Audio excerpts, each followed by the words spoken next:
1015 FM, 720 AM. KDON, the talk of Las Vegas.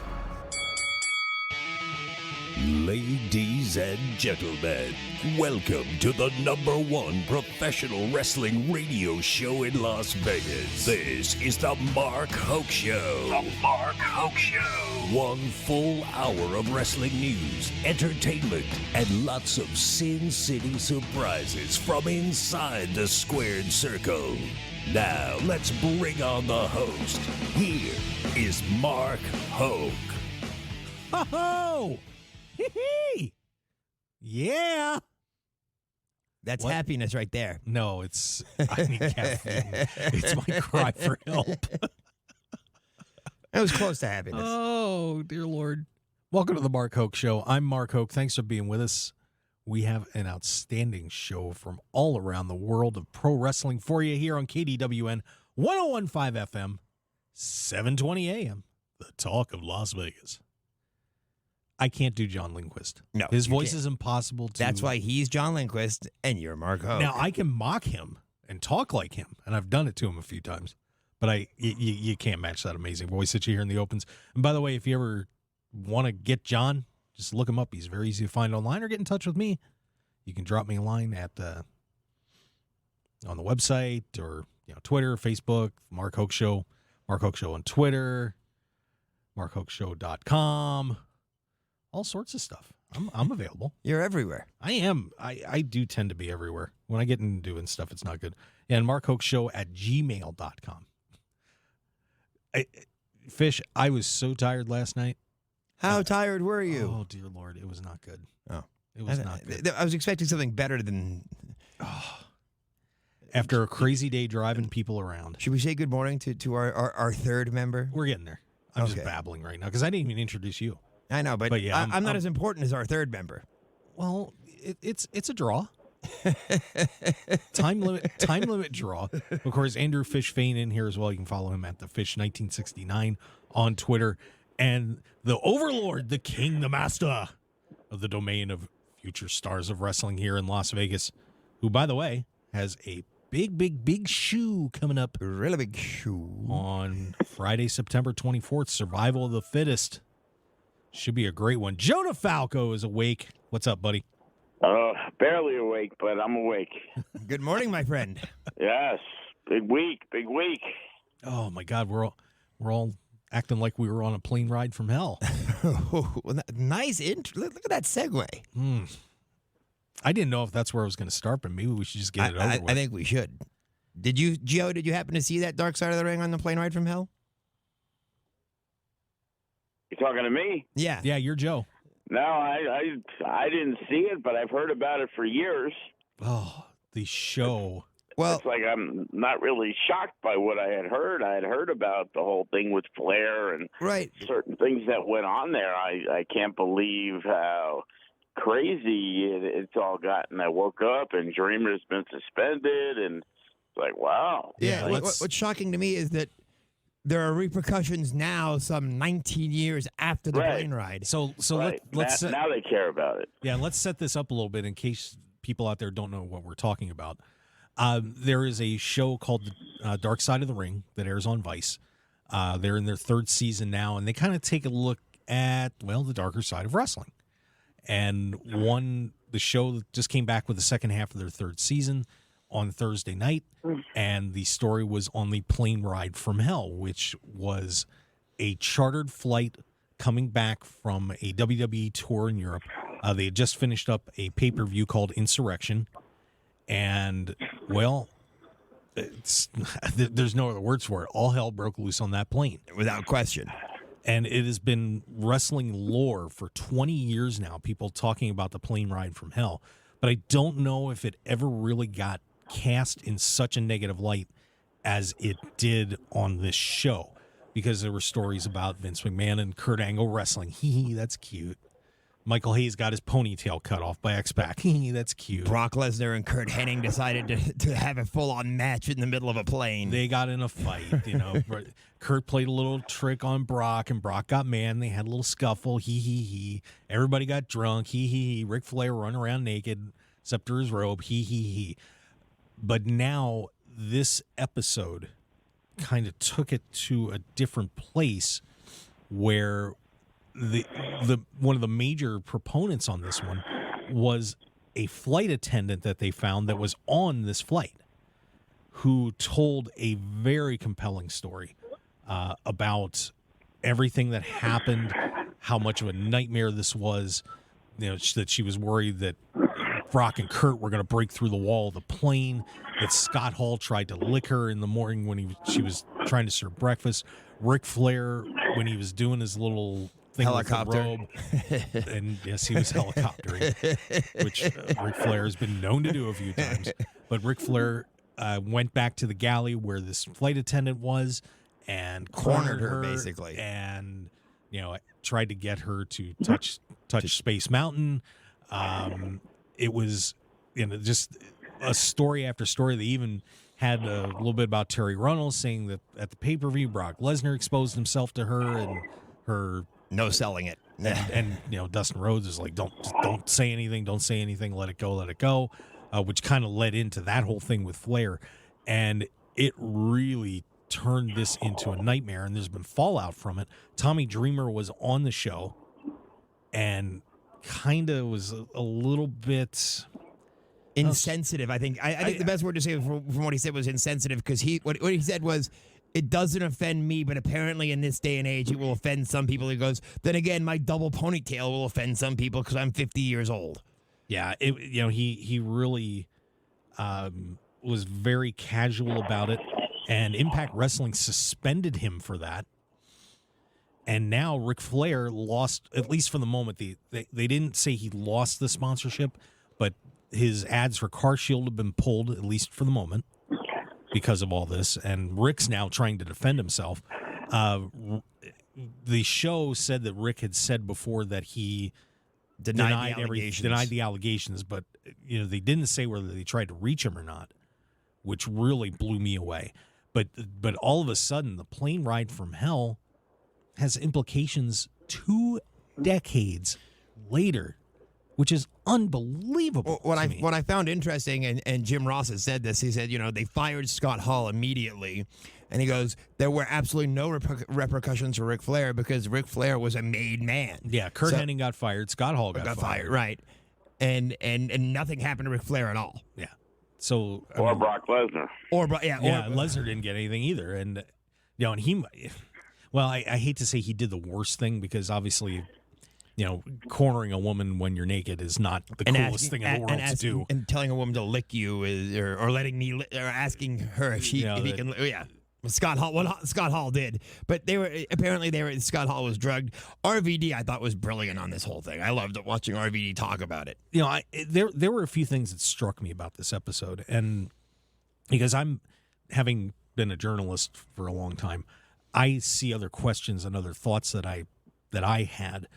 First, I was really surprised when you hear about a situation like that, and having run group events and had people in the facility.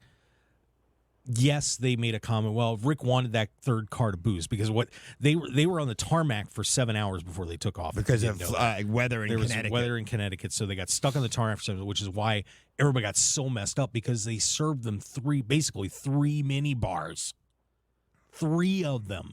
Yeah, 3 carts full of alcohol, and these aren't the little mini bottles; these were the full size bottles. And the attendant even admitted, well, you got the third cart and we just couldn't control them, and they were just taking off cart.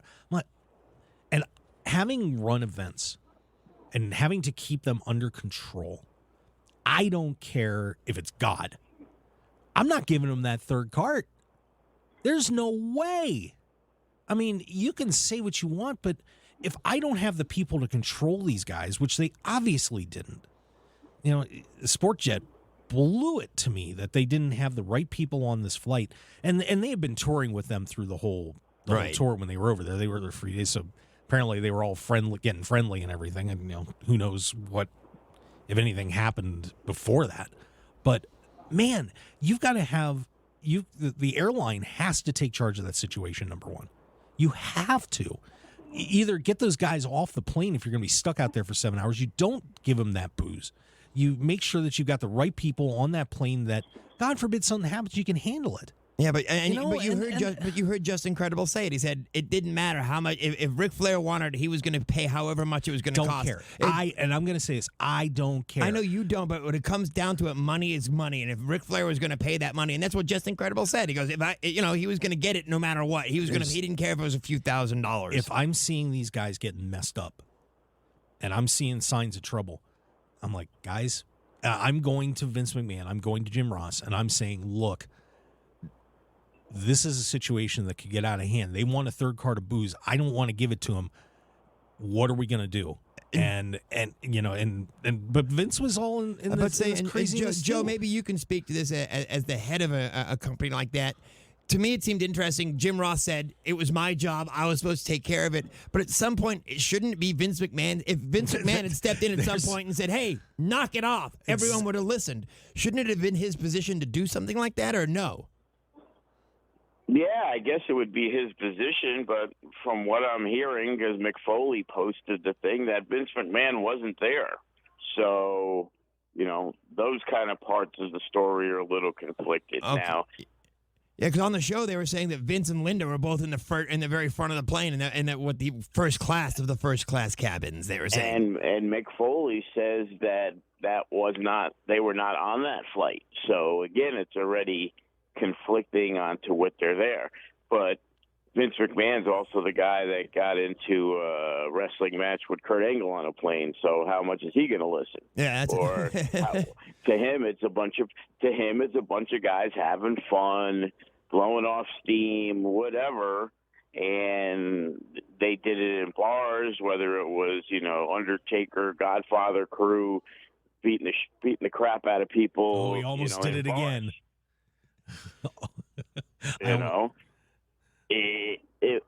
It's how things were back in those days. Right, wrong, indifferent. Right. They did it, and they knew they were going to get away with it. And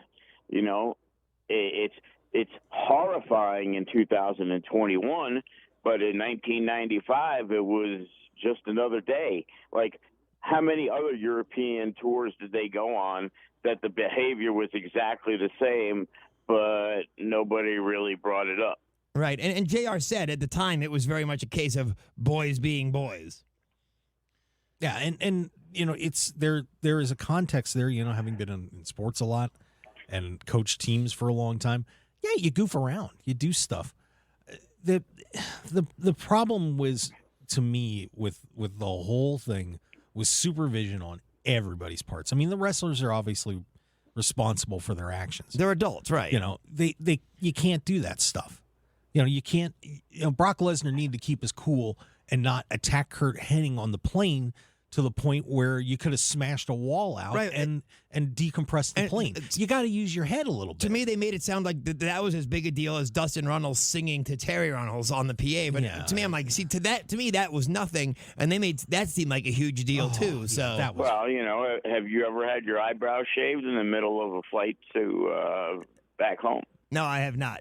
I have not either. But people take that, differently. And it was like, I saw a post on Facebook, one of the guys I know, and he was posting about how, vile it is, and that's why you don't tell people you're wrestling fans. And I responded with, do you think it's any different in the music business? No. Do you think it's way worse. In Hollywood, we've been seeing it for 20 years. When people are in a position of power, they generally are going to take it.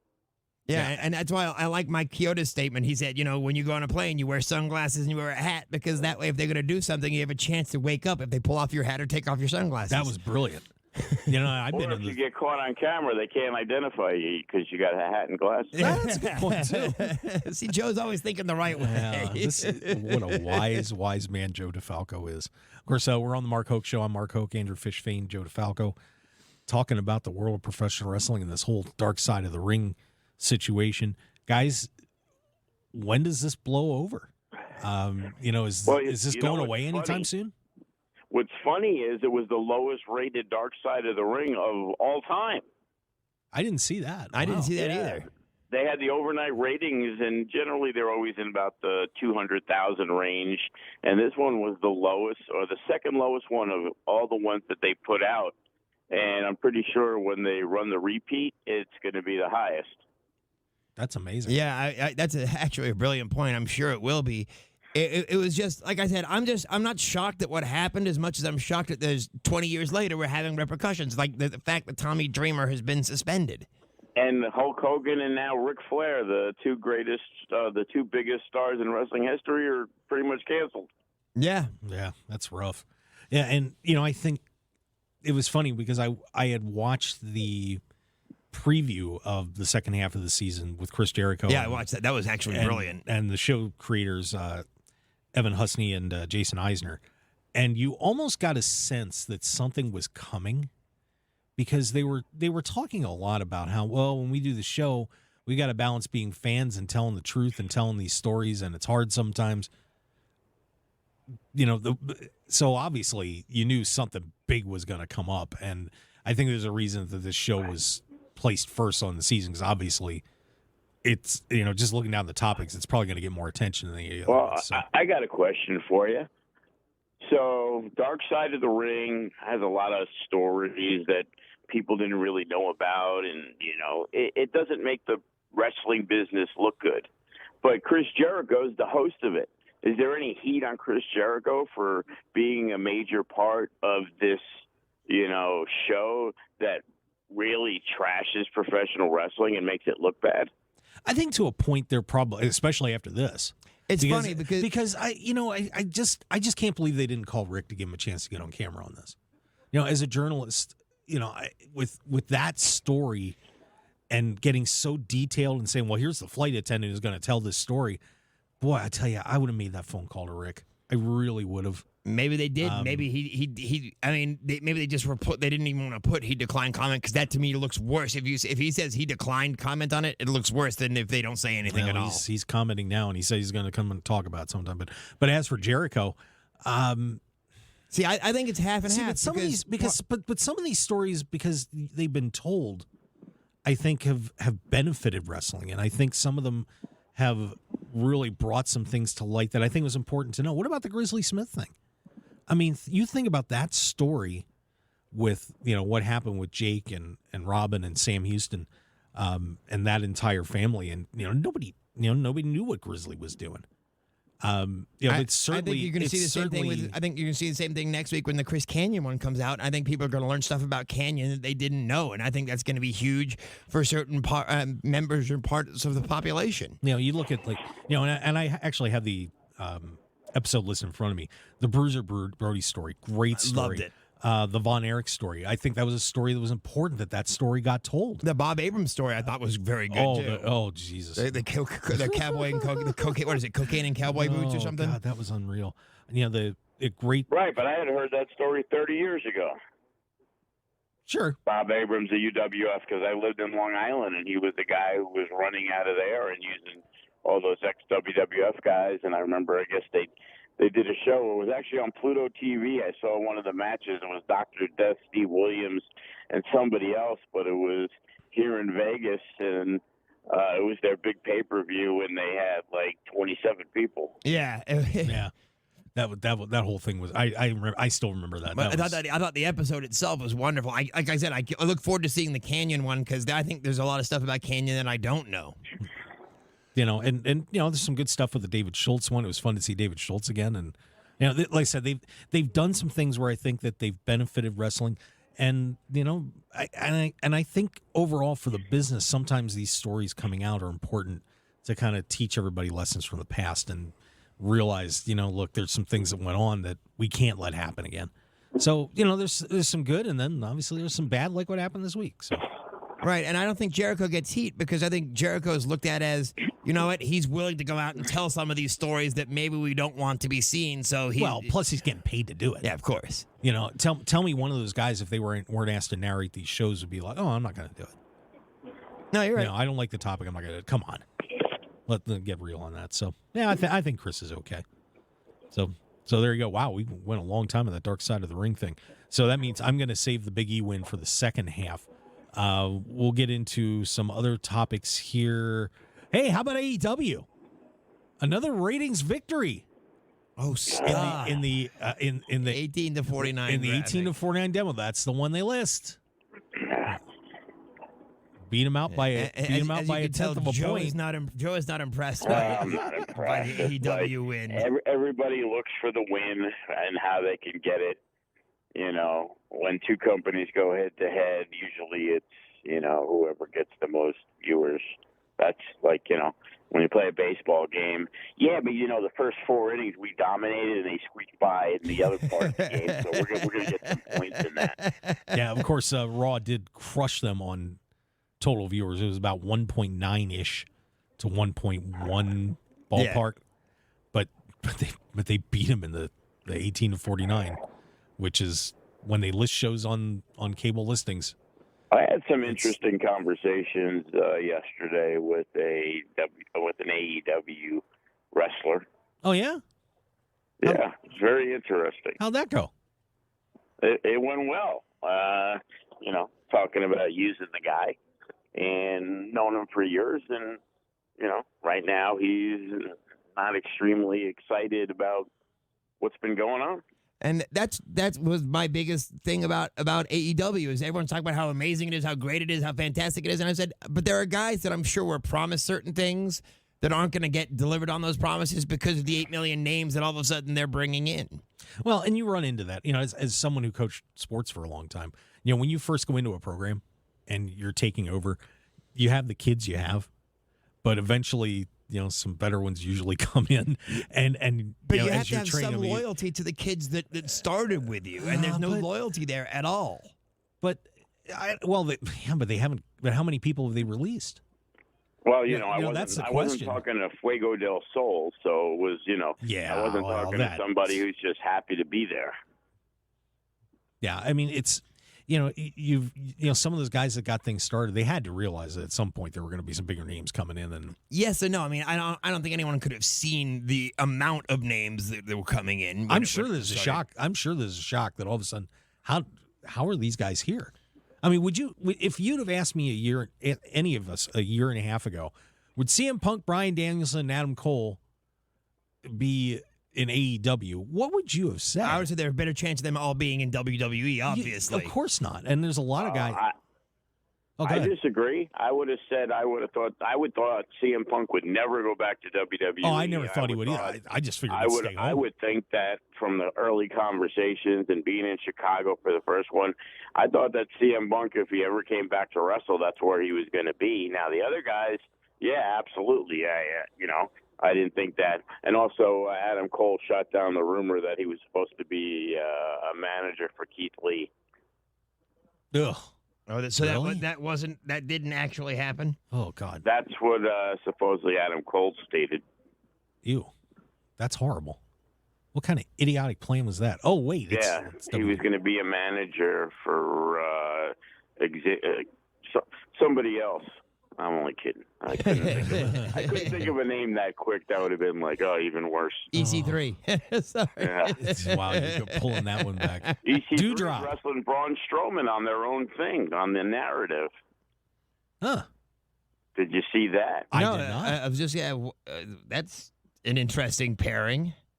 Yeah, I guess they're friends. And EC3 did a match with, I believe, Matt Cardona that aired exclusively on like his own YouTube channel, and you could buy it.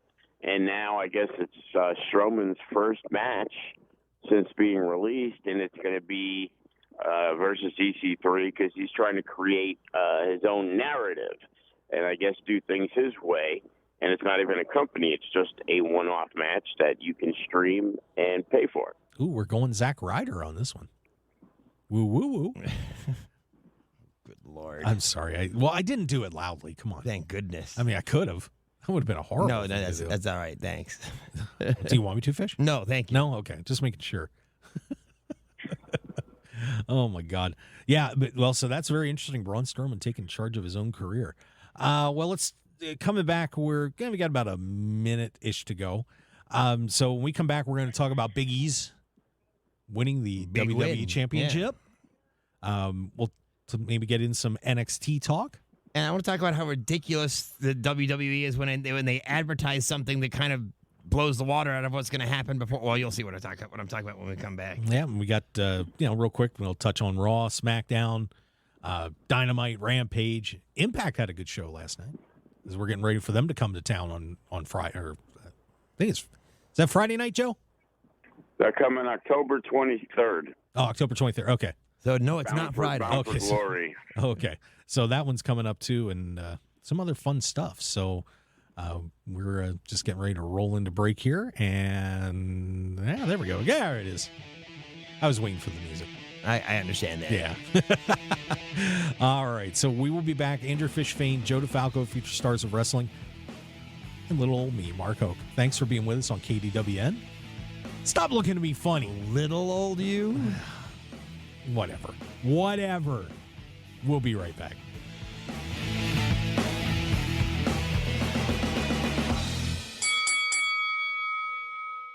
.1015 FM, 720 AM. KDON, the talk of Las Vegas. This is the Mark Hoke Show. The Mark Hoke Show. Here again, your host, Mark Hoke. Mark Hoke. That's me. Yeah. Thank you. Oh, it's all I got Lord. today, man. It's all I got.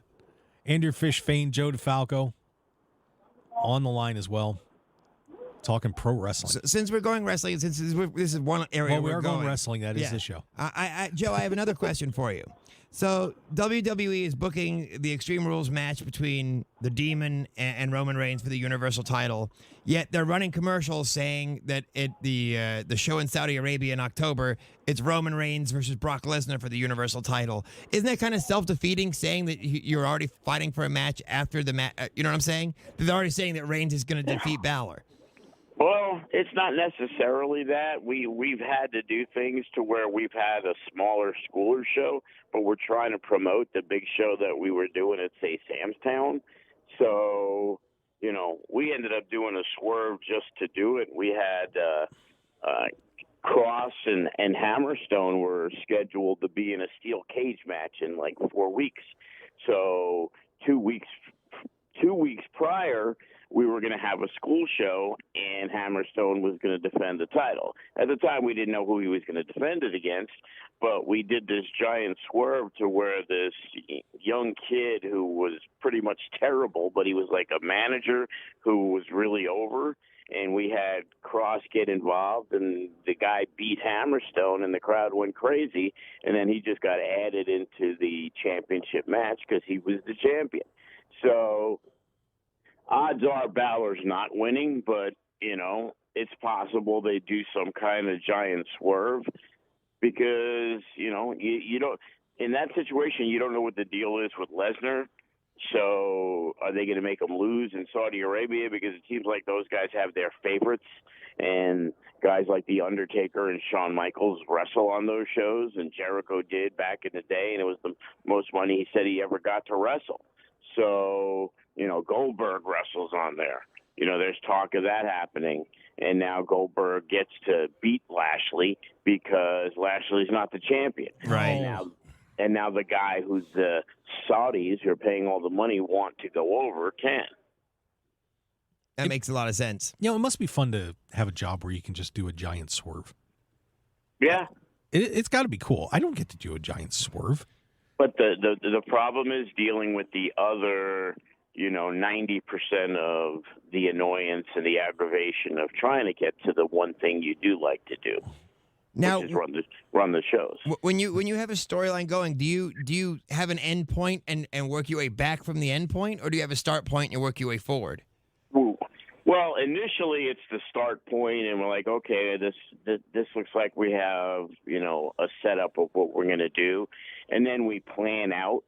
And like, for example, Survival of the Fittest, September 24th, we do where it's some Survivor Series type matches because I was always a fan of that. So, we got the MK Army, which has Sam Adonis from AAA and NWA in it, going against Hammerstone's team because the storyline is the manager, MK, tried to recruit Hammerstone, and Hammerstone turned him down and laid him out. So now MK's recruited guys to try to take out the heavyweight champion.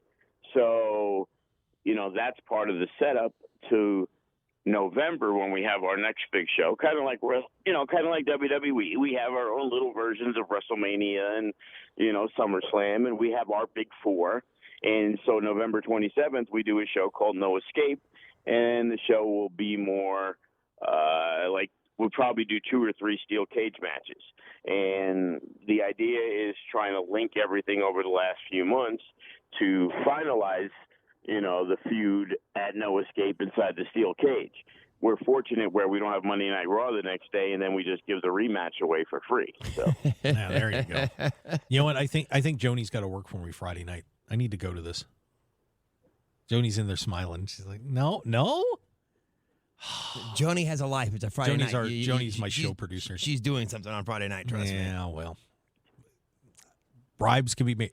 I'll do a Ric Flair. I'll get no money. I thought you were going to helicopter. Well, wow, you are a moron. But speaking of incoherent storytelling, let's get into WWE. Big E is now the WWE champion. Cashes in Money in the Bank. Said he was going to do it. Said he was going to do it all day. Thanks to Bobby Lashley after he's beaten up Randy Orton, somehow getting his knee destroyed by a table that I didn't see hit his leg, but okay. And I don't know. Lashley became the babyface on that. It was just me. When did he become the babyface? Well, he got hurt, and then Big E comes out and jumps him. You're not supposed to do that. He didn't jump him, and you know what? Lashley actually fought back more than most people do. Lashley's in the ring limping around, and he's hurt, and Big E comes out. I'm going to cash in, and Lashley's like, I'm hurt, and nope, I'm jumping you right now. They flipped roles. They really did. If you take a second and think about it. No, they didn't. Because how many times does the baby face is the hurt one? And the heel takes advantage of it. But that's the whole idea. That's the whole idea of the Money in the Bank cash, and you take advantage. But you're of the supposed situation. to be the virtuous Big E. No, you're not. You take advantage of the situation. But obviously, you're right. You're right. It is a heel move, but John Cena did it, and it doesn't matter. That's what makes it more difficult when the baby face is the guy. When we do our own version, totally different. We call it the cash in the case. So it's like nothing to do with Money in the Bank. Okay, because I'm very creative, and I basically go out and have creative, original ideas. Absolutely. And the cash in the case was, you looked at the Money in the Bank and said, yeah, that was nice, but the cash in the case is way better. Oh my God, yeah, I'll take the cash. Give me the money, man. But right now we have a heel who is coming in and dastardly trying to take advantage of the situation. And so far he's had 4 or 5 opportunities, but he's decided it wasn't the right time. But who knows? It's survival of the fittest. There's a rumor he's going to be in the building even though he's not scheduled. So it could be a cash in the case. Well, and the thing is, you can cash in for any title you want at FSW. Oh, nice. That's convenient. That's how Hammerstone won the heavyweight championship, by defeating a match that was going on between the former Kevin Karrion Kross and Shawn Ricker, LA Knight. Wow. What that sneaky Hammerstone. Good for him, man. Yeah, absolutely. Well, anyway, back to Big E. I personally think that this was a massive reaction to what happened at All Out. I totally disagree with you. You have, and hear my reasoning here. This was supposed to happen at the draft, which I think is completely worthless at this point. WWE draft. I was at one. And I was okay, whatever. You're all WWE guys. You've all been switching around. Draft sucks, but they push it up. They do this kind of a weird finish to make it happen, and and everybody's happy for Big E. Everybody loves Big E. He's very popular in the locker room. But you mentioned this when we were talking about before the show. It felt rushed. It felt really rushed getting Big E to that point. It did. And the reason, and my contention is they rushed it because Raw's ratings sucked. They got beaten the 18-49 demo. We got to do something. And now all of a sudden, the next week, now we've got Roman Reigns coming over to and the Bloodline coming over to Raw. I think it has less to do with AEW, more to do with the fact that A, it was the first time this year they were going against Monday Night Football because it was the first game of Monday Night Football, and B, because the guys at USA said, hey, look, SmackDown right now is destroying Raw. Raw is supposed to be your flagship show. We need something big on Raw too. So I think they were more trying to bring it up to the level of SmackDown rather than competing with AEW. Joe, what do you think? To be honest, I think the whole plan obviously was if Big E's winning the Money in the Bank, he's going to win the heavyweight title. It's going to be a feel-good story. But I don't believe they got to the point where they built it up. Like when Kofi won the belt, it was kind of like this weird thing where he kind of got put into place, and all of a sudden the crowd wanted Kofi Kingston. And they kind of gave it that little slow build. He didn't win at the first pay-per-view, but then he finally won, and the crowd went bananas. It was organic. Right. With Big E, it was like, we know he's going to win, but they really haven't done much to establish him. He was more of a guy. He's a comedy guy. Is in the crew, Yeah. And he didn't really differentiate himself as this singles guy, which they started to a little bit, but then they pulled back. And, yeah, it's great, but it was like I don't think Lashley did all he could do as the heavyweight champion of the way they built him up to just take the belt off him like that. So it just became – so it was kind of a weird thing, and it's like, as you said, they're going up against Monday Night Football, so AEW wasn't the thought. They're on different days, so it isn't like this head-to-head competition. They could only control what they can, and they wanted to probably do something that, especially a great football game that it ended up being. They did a lot better than probably most people would have thought for the first week, and a highly competitive game that, went into overtime. Well, now here's my concern with all this is the hot shot era back in WWE. Are we going to be, for those that don't know, and Fish and I were talking about this too, is the current definition of a hot shot is we're going to put a pay-per-view quality match on television. But what it used to be in the territory days was, hey, my house shows, I'm running a promotion, my house shows aren't doing real well, so we're going to start doing a bunch of quick title changes to get everybody excited so we can sell some tickets. The word gets around that, hey, you can't miss a show because, the title's going to change. The titles are changing hands. We don't want to miss even the little show in Ely or the show in Pahrump. We got to make sure we get to every show because if we don't, we're going to miss something. But you sacrifice the storyline to do it. And I think that WWE, because their writing's a little incoherent, is now, God, are we gonna start seeing hot shotting coming back and worse with the world title? Well, hot shotting back in WCW days was when all of a sudden Goldberg beats Hulk Hogan on national TV for free. Nowadays, everything's through the network, and it's got to be on Peacock, so there isn't standalone pay-per-views.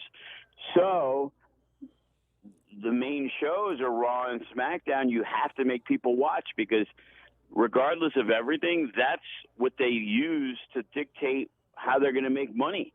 And you have to make sure Raw and SmackDown have these quality matches. That's why you see Lashley and Randy Orton, and you're going to see all those things because in this day and age, it's probably better to have the title changed on Monday Night Raw than it is on Extreme Rules these days because how many people are watching Monday Night Raw, and you need to do something to get the people excited to continue watching because, again, now they're, look at the ratings. Oh, Raw did great. It had 1.9 million viewers.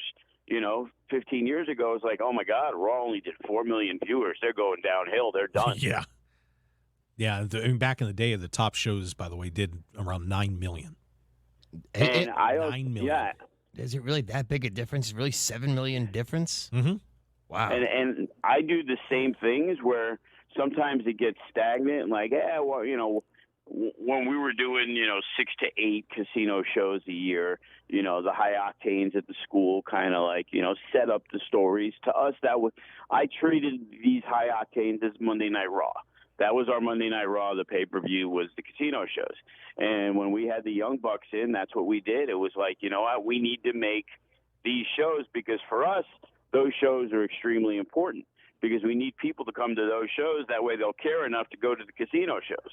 So that's what we did. The Young Bucks came in and I, signed them up to work a couple of different shows. And the first show was at the FSW arena, and we had them win the titles. And now people could be like, oh, crap, the Young Bucks won the titles at the school show. Hopefully it encourages some more people to come to the school show. So we're in especially in the indies, we're in a different situation than WWE because they're doing those random house shows everywhere that nothing really happens and they do absolutely nothing. Nobody cares. So, I get it. Nowadays, you need to do stuff on Monday Night Raw and SmackDown because that's the catapult for your whole business. Yep, there you go. Well, speaking of doing stuff on Monday nights, we're going to do something on Sunday morning. You know what that is, guys. The snap call. It's time for the snap call. Because we like to make our guests squirm and suffer, let's put them through the toughest grind in professional wrestling. Get ready, everyone. It's time for the snap call. Oh, and this should be a good one, too, because it's a sleep-deprived snap call. Okay. The fish. Basically, I ask the guys some questions, give them a few choices, and they get to pick their best answer in a rapid fire, not quite so detailed fashion. Is that a hint? It's always a hint, Joe. All right. First one. And I have one from last week that's going to make somebody cringe, I think. But this will be fun. Let's see. Well, Impact is coming to Vegas next month.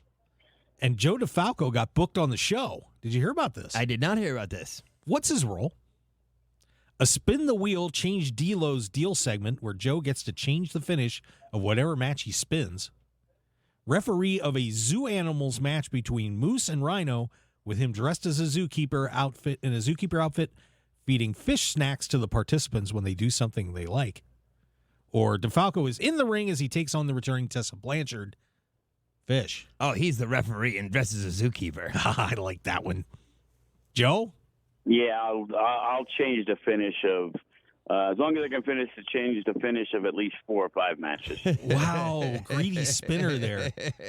I want to see Joe take on Tessa. God, that would be fun to watch. Oh my God, 2 minutes. There's a lot of heat there when we had her. She wasn't happy with some things. She's never happy from whatever. So I don't feel as bad, fast forward a year and a half later, Understood. How does this last Dark Side of the Ring episode affect the relationship between their team and the wrestling community? Much more reluctant to talk to the guys. It won't change. Or when the phone rings, they'll answer to make sure they don't get thrown under the bus. When the phone rings, they'll answer to make sure they don't get thrown under the bus. Joe? Yeah, absolutely. After what happened to Ric Flair? Yeah, I think so. I think I'm definitely answering the call. Speaking of that show, Jim Ross looked a little uncomfortable. What would Jim Ross have rather been doing than being interviewed for that Dark Side of the Ring episode? Participating in a battery acid chugging challenge, getting his legs gnawed by rabid beavers, or having a proctology exam with cactus-covered gloves? Fish. Proctology exam with cactus-covered gloves. Joe? On the sidelines of an Oklahoma game. Oh, that'd be too easy. That'd be too easy. He looked so horrified to be there. It wasn't good. What will be the final result of the Heyman-Lesnar-Reigns triangle? Heyman turns on Reigns. Lesnar is the champ. Heyman screws over Lesnar and presents him with suitcases back to South Dakota. Or, and I am the advocate for the reigning, defending WWE World Heavyweight and Universal Champion Big E. Huh? I'd love to see Big E as a Heyman guy, but I think he's going to end up screwing Lesnar and sticking with Reigns. Joe? The smart move would be stay with Reigns because he's on the show every week. And I'm not sure if Paul gets paid by appearance, but if he does, then he needs to stick with Reigns. I want him to go with Big E. Did you notice Big E was hanging out with him a lot? Saying hi to him a lot? Yeah, but how would he get in the match? He's already cashed in. Oh, there's still a title to win. WWE could figure it out, but I think that would be hilarious. Let's see. TV ratings for the AEW Arthur Ashe show coming up this week. 1.2 million or less, 1.2 to 1.49 million, or over 1.5 million. Fish. Over 1.5.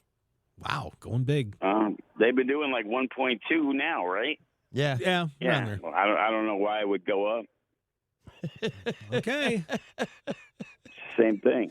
I don't think they quite hit 1.5, but I think they're going to do a pretty good number.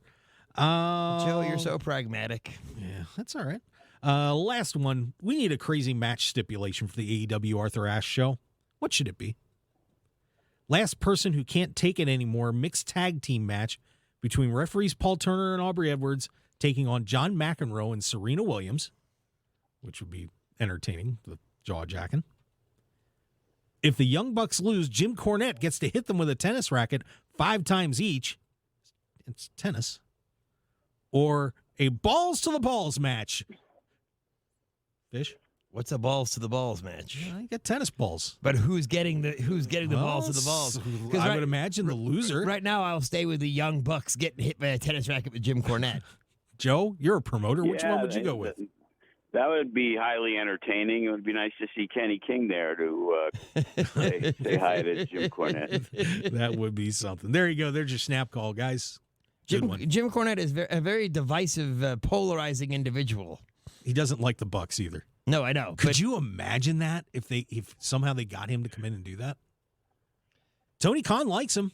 He was singing his praises last week. Yeah, he put him over, and the Vince Russos, the Cornettes, who are very opinionated.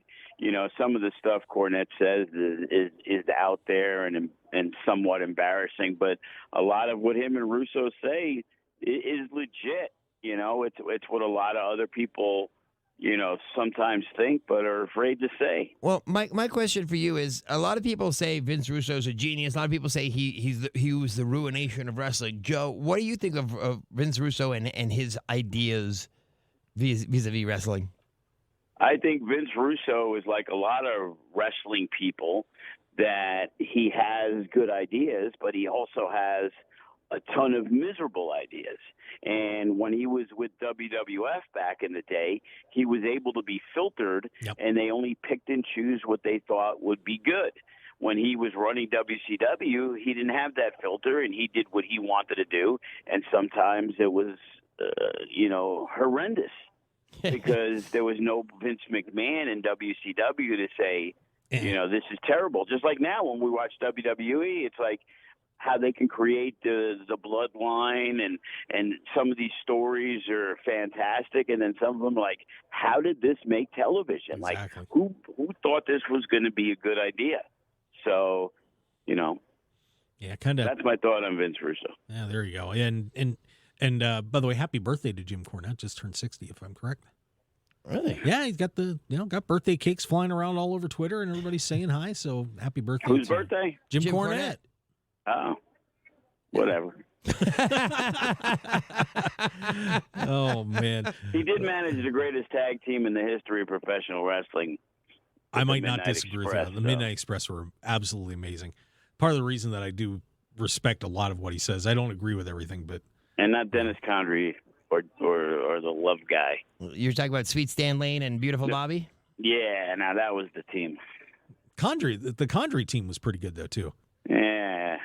They were both good. I'm with Joe. I like Sweet Stan and Beautiful Bobby. Well, sure. I mean, if you're telling me, if I was taking one, sure. But they were both great teams. That's like saying that the Steve McMichael Four Horsemen with Paul Roma. No, that is not saying well, Paul Roma wasn't with Mongo McMichael. No, I know. But Paul Roma, got a raw deal.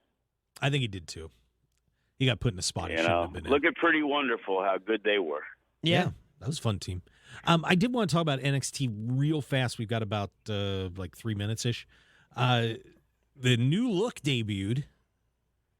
The crayon box puking all over the logo. And Tommaso Ciampa is the champion. Tommaso Ciampa is the champion. Smojo had to vacate the belt due to some sort of undisclosed injury. Tommaso Ciampa wins. He was his age. They're trying to get younger, so they got Ciampa. He's only like 37. Yeah, that was But Ciampa wins the title, and of course we had the son of Rick Steiner showing up, but you can't say Rick Steiner. Can you believe that? You got some history there, but you can't say that. They did get a dog-faced gremlin. Why can they not say, why? I don't know. It's another WWE thing, but I don't know. NXT, interesting way to kick off the new era. Joe, I'm guessing you didn't like it too much. Well, I don't understand. It's like, okay, I know they don't want to use people's names because of the copyright issue and stuff like that, but there's no copyright issue to say, hey, this is Rick Steiner's kid and it's Scott Steiner's nephew. Like, that only increases the value of you making money off this person. Yeah, I don't get it. So he is known as Braun Breaker, Bron. Breaker to not be confused with his cousin Braun Strowman. I knew that was coming. What is this Braun stuff? But he beat LA Knight. We had the wedding, by the way. Yeah, Dexter Lumis and who'd he marry? It's the Index. They can't do the weddings like Chuck and Billy. I'm not interested. Wow. Oh dear God. But I like the Test and Stephanie wedding myself. Yeah, but a brighter set, but more cheesy stuff coming to NXT. It looks like it's meet the new boss, same as the old boss. Yeah, pretty much. Well, that's good. You know what? It's not going to be as different as people seem to make it believe. I don't think so either. But Kaya was going for I was excited. I thought we had the women's title. Then we had Ricker, LA Knight, and Thing. It was like we could have two FSW champions win the title in the same night on NXT. That would have been cool. Well, hey, thanks for joining us. We'll be back again next week. Hit us up on Twitter at Mark Hoke Show, Facebook, The Mark Hoke Show, website, markhokeshow.com. Kind of a common thread there. So we would love to see you follow us. And, of course, podcasts on Podbean plus all of your favorite sites. Check us out. Fish, Joe, great show. Thank you again. I'm Mark Hoke. Thanks for being with us. We'll see you next time on The Mark Hoke Show. Have a great Sunday.